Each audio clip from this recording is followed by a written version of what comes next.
Hello viewers, আসসালামু আলাইকুম। Welcome to my YouTube channel রাধুনির হেসেল। এখন গরমকাল, বাইরে যে গরম পড়েছে, একটু আইসক্রিম খেতে পেলে মন্দ হতো না। গরমের দিনে এরকম চিন্তা ভাবনা আমাদের প্রত্যেকেরই মাঝে মধ্যে হয়ে থাকে। আর সেই আইসক্রিমটা যদি হয় নিজের হাতে বানানো, তাহলে তো কোনো কথাই নেই। তাই আজকে আমি আপনাদের জন্য নিয়ে এসেছি খুবই সিম্পল, খুবই সাধারণ আইসক্রিম রেসিপিটি। আমার আজকের এই আইসক্রিম রেসিপিটি মূলত তাদের জন্য যারা প্রথমবারের মতো আইসক্রিম বানাবেন বলে চিন্তা ভাবনা করছেন।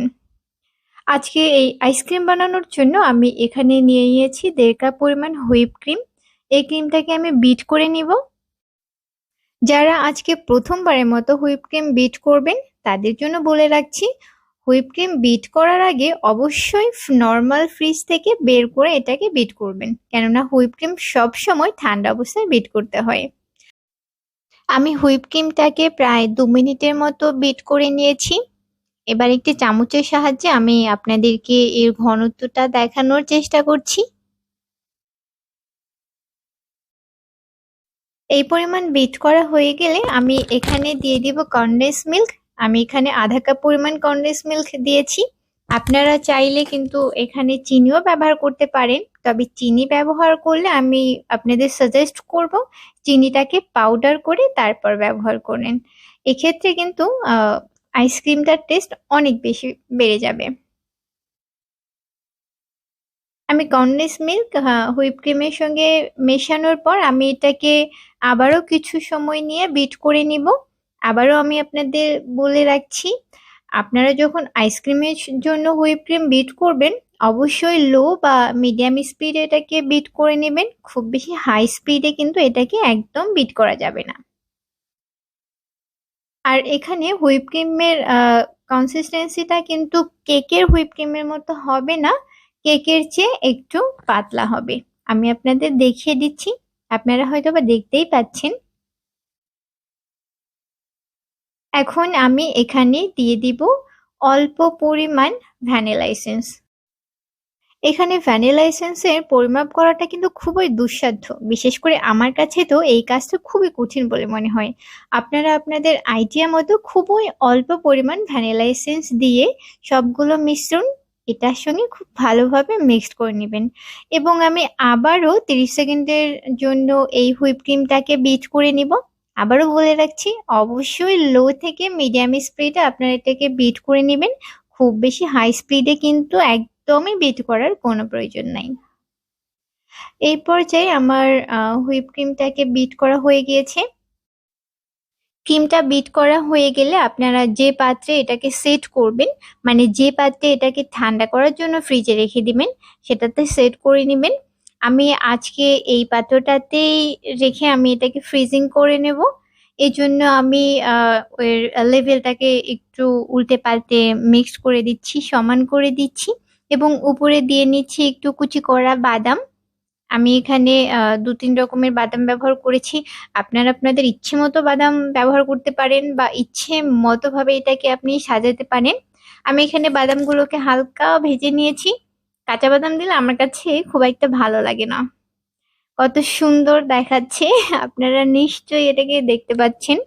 আমার তো ইচ্ছে হচ্ছিল যে বানানোর সময় এটাকে খেয়ে ফেলি, এত লোভনীয় একটা জিনিস।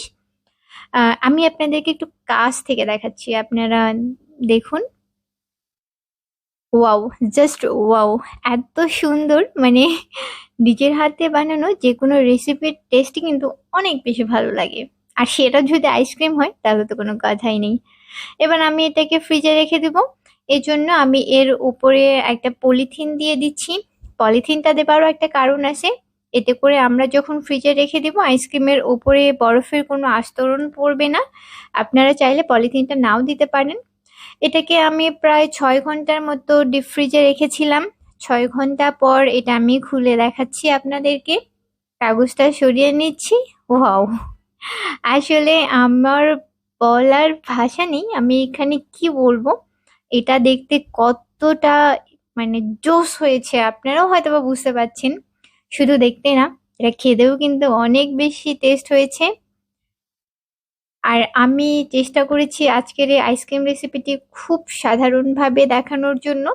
পরবর্তীতে আমি হয়তো বা আইসক্রিমের আরো কিছু ভিডিও নিয়ে আসব। যারা আজকে আমার এই রেসিপিটি দেখে থাকবেন বা শিখে নেবেন, পরবর্তী রেসিপিগুলো তার কাছে আরো বেশি সহজ মনে হবে।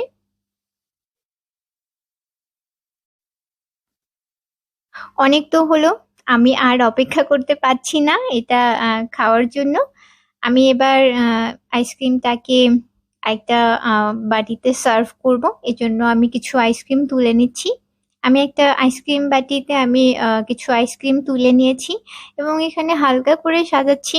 আমার আজকের ডেকোরেশনটা খুবই নর্মাল। আমি আপনাদের আগেই বলেছি এটা যারা শুরুর দিকে আইসক্রিম তৈরি করবেন তাদের জন্য স্পেশালি আমি তৈরি করেছি। খুবই নর্মাল, খুবই সিম্পল কিছু ইনগ্রিডিয়েন্ট দিয়ে।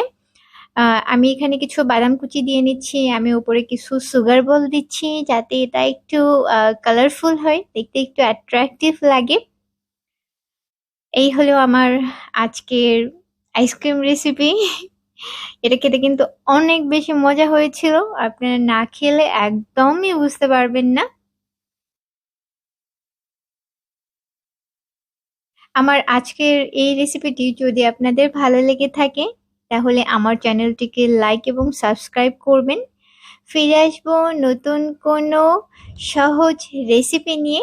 ততক্ষণ পর্যন্ত আমাদের সঙ্গেই থাকবেন। আল্লাহ হাফেজ।